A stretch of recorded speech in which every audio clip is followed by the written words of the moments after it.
presença do Jufo, para a gente também falar do Flamengo, falar mais da sequência. Daqui a pouco o Jufo. Agora tem o Pedro Henrique Torre, que também, claro, está convidado para a festa. Tá tudo certo por aí, Pedro?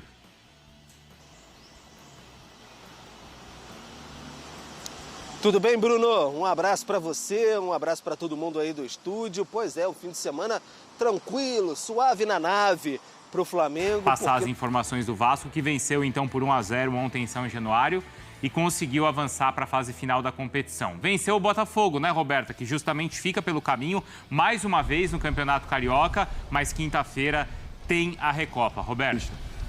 Para mim, ele esvaziou sim a Supercopa do Brasil. Para mim, ele esvaziou a Recopa, ele esvaziou o Campeonato Carioca e ele está colhendo. E outra coisa, o Botafogo foi o case de sucesso do Textor em relação aos clubes que ele tem. Meus amigos, e aí, galera, quem será que vai levar o Campeonato Carioca? Será o Flamengo? Será o Fluminense? Será o Vasco? O Botafogo, esse não vai poder dizer a mesma coisa. Por quê? Porque está eliminado do Campeonato Carioca, sequer chegou à fase de mata-mata, nem mesmo a Taça Rio. Ou seja, o Botafogo está ladeira abaixo, galera, ladeira abaixo. John Textor abandonou o time do Botafogo, os botafoguenses estão revoltados. Vamos acompanhar o que a imprensa está falando, né? Do Flamengo, do Fluminense, do Vasco e também, logicamente, do Botafogo, agora ladeira abaixo. Beleza? Vou deixar aqui os créditos para o canal da ESPN Brasil, link deles aqui na descrição desse vídeo. Agora vem comigo e vamos acompanhar o que eles falaram sobre o futebol carioca, ainda mais agora nas semifinais. Roda aí, produção! E a semana promete, hein, no Rio de Janeiro, não é, Viola? Vamos chamar aí o Cícero Melo. Cícero, atenção, hein? Presta bem atenção. Amanhã, às 16 horas, tá? Já estarei por aí de chinelo, bermuda, óculos de sol, pra curtir carnaval, meu aniversário, fazer inveja pra Mariana e, se der certo, se sobrar tempo, participar da nossa cobertura da Recopa, tá bom, Cícero? Enquanto isso, você vai me receber e vai falar do Fluminense também, tá bom? Claro, Bruno. Boa tarde aí pra você. A partir das 3 horas já estarei lhe esperando para almoçarmos e com tapete vermelho. Tá bom? Um abraço também pro Mário Marra, pro Jailson e pro Fã de Esportes. A coisa não tá boa, é pro Fluminense. O Fluminense se classificou num sufoco para essa semifinal do Campeonato Carioca. É claro que ele teve uma reação durante aí a competição, mas ontem, uma vitória chorada de 3-2 diante de um Bangu já rebaixado para a Série B do Campeonato Carioca, que não conquistou nenhuma vitória na Taça Guanabara e só tinha feito 2 gols em 10 jogos. E fez 2 gols em apenas 90 minutos contra o Fluminense. A defesa está muito fraca, está muito vulnerável, sem o Thiago Silva, capitão da equipe, que está lesionado. O time se classificou à semifinal em 3º lugar, como disse o nosso companheiro Jufo, no 5º critério de desempate com o Vasco da Gama, que foi o critério de confronto direto na 8ª rodada, dia 5 de fevereiro, no Mané Garrincha em Brasília. O Fluminense venceu o Vasco por 2-1. Agora, na semifinal, pega o Volta Redonda, que foi o 2º colocado e por isso joga por 2 resultados iguais. Primeiro jogo no Maracanã, domingo, próximo domingo, dia 2, e o segundo jogo vai decidir lá no Raulino de Oliveira, em Volta Redonda, no domingo seguinte, dia 9, precisando reverter essa vantagem do Volta Redonda. Mas antes, para terminar, o Fluminense tem um confronto pela Copa do Brasil. Primeira fase, a estreia tricolor, na próxima quarta-feira, no Mangueirão, em Belém do Pará, às 7h30 da noite. O adversário será o Águia de Marabá, lá do Pará. Te aguardando, então. Não vai furar, não, hein? Ô, Bruno, um abração. Isso, nunca furei, Cícero. Amanhã, às 4 da tarde, por favor, hein? Te espero desse jeito, em tapete vermelho. Você e o Jufo também, tá? Quero a presença do Jufo pra gente também falar do Flamengo, falar mais da sequência. Daqui a pouco o Jufo. Agora tem o Pedro Henrique Torre, que também, claro, tá convidado pra festa. Tá tudo certo por aí, Pedro?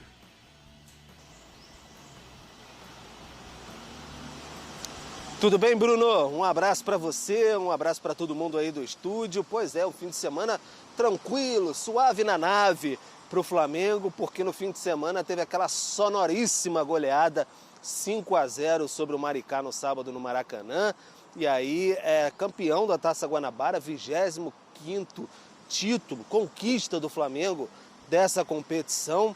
Foi um show dos garotos do Felipe Luiz ali, um golaço do Matheus Gonçalves, golaço também do Luiz Araújo. Então o Flamengo muito bem, terminou campeão com 23 pontos na Taça Guanabara. E aí, com os resultados do fim de semana, vai pegar o Vasco, clássico dos milhões, na semifinal da competição. Os 2 próximos sábados, os horários vão ser definidos ainda. Primeiro jogo com o mando do Vasco, segundo jogo com o mando do Flamengo. Sábado de Carnaval agora vai ter esse primeiro clássico dos milhões. Então o Flamengo trabalha para recuperar, por exemplo, o Alexandro para a lateral esquerda. O Michael, é muito difícil a participação dele. O Flamengo trabalha para tê-lo ali, quem sabe, numa possível final. Então é semana de trabalho, semana cheia de trabalho no Ninho do Urubu, mas missão cumprida com louvor nesse primeira fase, não primeiro turno, primeira fase do Campeonato Carioca. Mais uma Taça Guanabara no bolso do Flamengo e mais uma taça no bolso do Felipe Luiz nesse início de trabalho. Bruno. Tem isso ainda, bem lembrado, hein, Pedro? Obrigado, viu? Boa sequência de trabalho aí para você também. O Flamengo vai pegar o Vasco, então, agora na semifinal da competição. Passar as informações do Vasco, que venceu, então, por 1-0 ontem em São Januário e conseguiu avançar para a fase final da competição. Venceu o Botafogo, né, Roberta? Que justamente fica pelo caminho, mais uma vez no Campeonato Carioca, mas quinta-feira tem a Recopa. Roberta. Verdade, Bruno. Tudo bem? Boa tarde para você, amigos do Sport Center, fã de esporte. Pois é, o Botafogo só tem a Recopa para salvar esse início de temporada. O time perdeu para o Vasco, acabou selando então essa eliminação no campeonato e fica essa questão, porque o time ainda não contratou também o novo técnico. O Botafogo terminou a competição na 9ª colocação, igualou inclusive a pior campanha que foi em 2014, não se classificou nem para a Taça Rio, ou seja, não conseguiu nem garantir vaga na Copa do Brasil e agora tenta através do Campeonato Brasileiro ou Libertadores, porque se vencer a competição também garante essa vaga, ou até mesmo no Campeonato Brasileiro precisa ficar entre os primeiros colocados e se classificar para a Libertadores de 2026 para conquistar essa classificação, ou via também Copa do Brasil. Essas são as opções do Botafogo. Agora, nem o mais pessimista torcedor imaginava que o ano fosse começar para o atual campeão da Libertadores e do Brasileiro de forma tão melancólica. Então fica aí a gente aguardando os próximos passos, o torcedor muito chateado com o planejamento nesse início de ano, e quinta-feira vai tentar então juntar os cacos na Recopa. Para isso também precisa de uma missão bem difícil, porque perdeu o primeiro jogo por 2-0, terá que vencer por 3 gols de diferença para avançar, para conquistar esse título de forma direta, sem precisar ali da prorrogação. Então, situação bem complicada do Botafogo, Bruno. Continua com a gente, tá, Roberta? Pra gente falar mais então do Botafogo. E a gente tem, continua, tá, Roberta? E a gente tem, olha só, os números. Em 2024, o Botafogo perdeu 13 jogos. Destes, 19 sob o comando do Arthur Jorge. 9 sob o comando do Arthur Jorge. E em 2025 já tem 8 derrotas, Jailson. 8 derrotas já no ano? Tem nem muito o que falar, o planejamento, né? A gente está batendo na mesma tecla tem tempo. O Marra, quando a gente estava discutindo aqui, o Marra falou tranquilamente quando, quem vai fazer mais falta? O Marra falou, Arthur Jorge. É verdade. Arthur já estava lá, Luiz Henrique na tela. E eu ainda falei, mas tem certeza? Mas o Luiz Henrique, o Almada, o Luiz Henrique tinha o Almada na tela. O Marra falou, Arthur Jorge. Na época eu falei, eu concordo com o Marra, porque eu acho que o treinador é peça fundamental na engrenagem, ainda mais da forma que foi o ano de 2024. Tudo bem, tinha uns jogadores ali, mas ele, desde o primeiro momento, desde que ele chegou, ele jogou da mesma forma. Ele conseguiu colocar isso na cabeça dos jogadores. O Textor, e aí eu já estou falando a mesma coisa há bastante tempo, mas o Textor, ele mesmo falou que ele não liga para o início do ano no calendário brasileiro. E tá aí. É o reflexo do que ele falou, do que ele quis para o início de ano do Botafogo. Eu vou repetir a mesma coisa que eu falei ontem na live que a gente fez depois dos jogos do Campeonato Carioca e do Campeonato Paulista. Para mim, ele esvaziou, sim, a Supercopa do Brasil. Para mim, ele esvaziou a Recopa, ele esvaziou o Campeonato Carioca e ele está colhendo... E outra coisa, o Botafogo foi case de sucesso do Textor em relação aos clubes que ele tem. Em relação à projeção de título, ele conseguiu ganhar o Campeonato Brasileiro, ele consegue ganhar a maior competição continental aqui, né, da América, e ele não soube, para mim, respeitar o que vem a seguir, que é você ser convidado a defender esses 2 títulos, que é na Supercopa do Brasil e na Recopa Sul-Americana. Então agora é um movimento da torcida, que eu acabei de ver, que já tem 30 mil ingressos vendidos para o Nilton Santos no jogo de quinta-feira, e a torcida que vai aí, né, tentar levantar a equipe nesse jogo contra o Racing, que já vem numa desvantagem de 2-0. E é isso, né, Marra? Como vocês têm falado, aí cola no jogador que está em campo. Tá lá. Cola no torcedor e cola na história do clube, porque daqui a alguns anos, quando forem ver, e a decisão Flamengo, não vai ter essa história de que, não, mas na época o Botafogo, o dono do Botafogo não ligava para os primeiros meses do ano. Assim, especialmente o jogador que está lá competindo, ele está competindo, ele está colocando a perna dele, ele está colocando a saúde dele, o sono dele, a aspiração profissional. Isso não dá para separar. Bruno, se você me permite, eu estava vendo um post do nosso colega, foi do Marca, está na Reuters, faz Sport TV várias vezes, grande botafoguense, Fernando Calas. O Calas é botafoguense. Uma das coisas mais difíceis no esporte é criar cultura vencedora. A hierarquia, confiança de quem é consciente que é superior, muito diferente da soberba. Isso abala rivais e contagia o torcedor. O Botafogo não entendeu que havia mais em jogo do que só os títulos menores do começo de 2025. É verdade. O Botafogo está jogando fora a mentalidade vencedora. Porque agora já está no passado, agora já são 8 derrotas. Aquilo que você poderia ficar na esteira, sabe?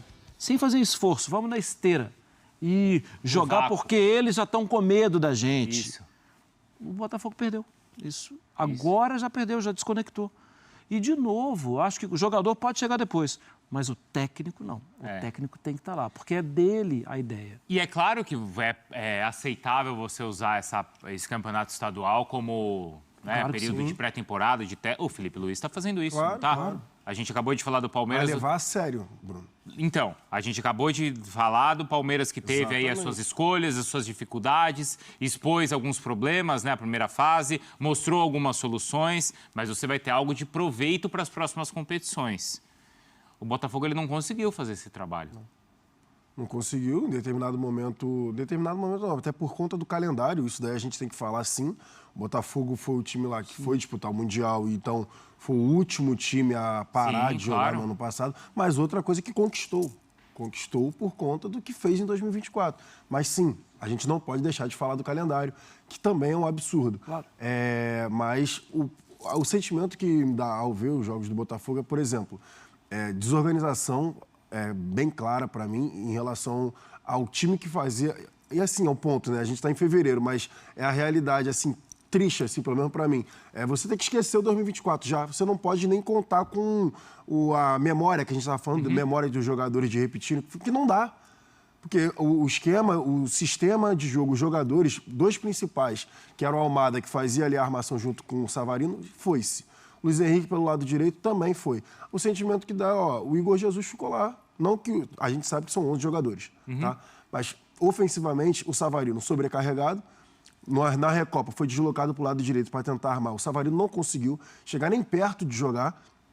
E o Igor Jesus isolado. Vamos quebrar a bola no Igor Jesus e ver se ele consegue segurar, ver se ele consegue sofrer a falta, ver se alguma coisa ele faz para trazer o time para frente. Mas não tem. E vai dando frustração no jogador. Sim, o semblante do Igor Jesus. Claro. Então. Não, e daqui a pouco tem convocação para a seleção. E vai que ele não é convocado. O cara é o camisa 9 titular. E esse é fundamental que vocês estão falando, porque a gente fala que cola no jogador. Ele, não sei se ele vai ser convocado. E se o Textor está pensando só financeiramente... Olha quanto valia o Igor Jesus, que era o cara que decidia Brasileiro e Libertadores na reta final e fazia gol na seleção brasileira, e agora? Quanto ele pode ter se desvalorizado com isso, não é, Marra? Sim, certamente. Inclusive, ele falava sobre isso, né?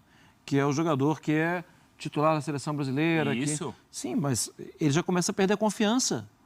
Se não tem... Isso é alimentado, né? Você começa a vencer, vai vencendo, vai criando uma satisfação. Exato. Vai criando uma coisa. E medo no adversário. Sim. Só que hoje já ficou distante. Eu não acho que a temporada esteja comprometida. Não está. Ainda não. Ninguém Não está tá. falando. Exatamente. A questão é, você deixou de ter os lucros de ficar na esteira das vitórias. Claro. Vai recomeçar isso. Vou falar, o Atlético campeão de 2013 da Libertadores foi mal no Campeonato Brasileiro, perdeu o Atlético Mineiro, perdeu o Mundial. Ainda assim, lembra a Copa do Brasil de 14? Sim. Os caras estavam acreditando em tudo. Mesmo tendo perdido, mas tinha um encantamento de estar do lado do Ronaldinho, de estar não sei o quê. Sim. Tinha competição. Estava competindo, mesmo assim. Ô, Roberta, como é que tá essa questão, então? A gente viu o Textor ontem lá na França, né, no jogo do PSG com o Lyon. E hoje me parece que ele conversaria ainda com novos candidatos ou buscaria novos nomes para, de repente, conseguir confirmar a contratação de alguém. Você tem alguma informação em relação a esse futuro, então, do Botafogo, Roberta? É o que o torcedor mais espera, que o Textor contrate o novo técnico, inclusive por conta dessa questão aí que ele fala que só começa em abril, né, de fato a temporada do Botafogo, tem torcedor falando, então tá bom, eu volto a torcer a partir de abril. Então um torcedor bem chateado com isso, são mais de 50 dias sem técnico desde a saída de Arthur Jorge. Aí você me perguntou, né, Bruno, tem alguma atualização? Bom, o Textor eu acho que não imaginava receber tantos nãos também, começou lá com o Jardine, logo em janeiro ele fez ali a proposta, aí o Jardine não aceitou, ele começou lá aquela rodada de entrevistas, falou com mais de 10 treinadores, o Mancini também é um técnico visto muito positivamente pelo Textor, mas acontece que os valores acabam fugindo também um pouco e teve essa questão do Vasco Matos, que por conta da licença acabou não vindo. A gente fica na expectativa, porque de fato é importante que ele traga já um técnico experiente, porque o Caçapa está ali no comando da equipe, mas é auxiliar técnico permanente, agora atuando como interino, e a primeira vez que o Caçapa até foi treinador foi na Bélgica, né, quando acabou demitido depois de uma sequência de 8 jogos sem vencer. Então tem a ansiedade do torcedor, a expectativa, Bruno, é que o Textor venha para a Recopa, para esse segundo jogo. No primeiro jogo até perguntei se o Textor estaria presente e o que eu recebi de informação é que, a princípio, ele viria nessa semana, então fica essa expectativa do Textor aparecer para conversar de fato ali com a gente, com o próprio torcedor, para ver os próximos passos. Mas por enquanto, nada de técnico, nenhuma atualização e o Botafogo seguindo aí fora de competições importantes e, como eu disse, só a Recopa para salvar esse início de temporada, Bruno. Meus amigos, o Botafogo ladeira abaixo, né? Essa aqui é a verdade, tá indo ladeira abaixo. Só para lembrar como terminamos, né, essa fase primária aí do Campeonato Carioca, né, essa fase de pontuações. O Flamengo teve o melhor ataque, foi o time que teve o melhor ataque. O Flamengo foi o time que teve a melhor defesa, melhor saldo de gols, time com mais vitórias e o time com mais pontos.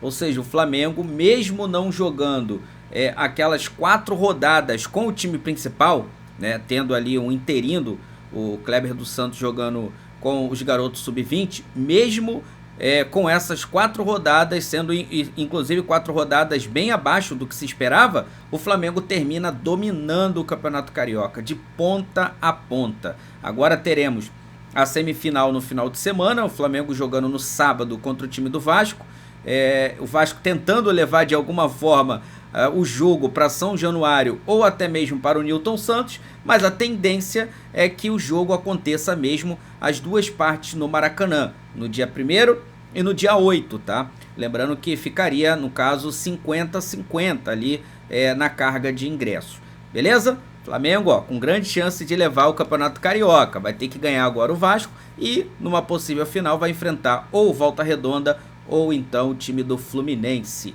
E aí, galera, quem será que vai para a decisão? Será que vai Volta Redonda ou será que vai o Fluminense? Eu acho que vai dar Volta Redonda, hein? Coloca aí nos comentários, quero saber a sua opinião. Vou deixar aqui os créditos para o canal da ESPN Brasil. O link deles está aqui na descrição desse vídeo. Vou pedir a você que não é inscrito para se inscrever no canal, ativar o sino e deixar o like. Daqui a pouco eu trago mais novidades para vocês aqui, hein? É lógico, porque isso aqui é nossa paixão, isso aqui é nosso amor. Fui, nação!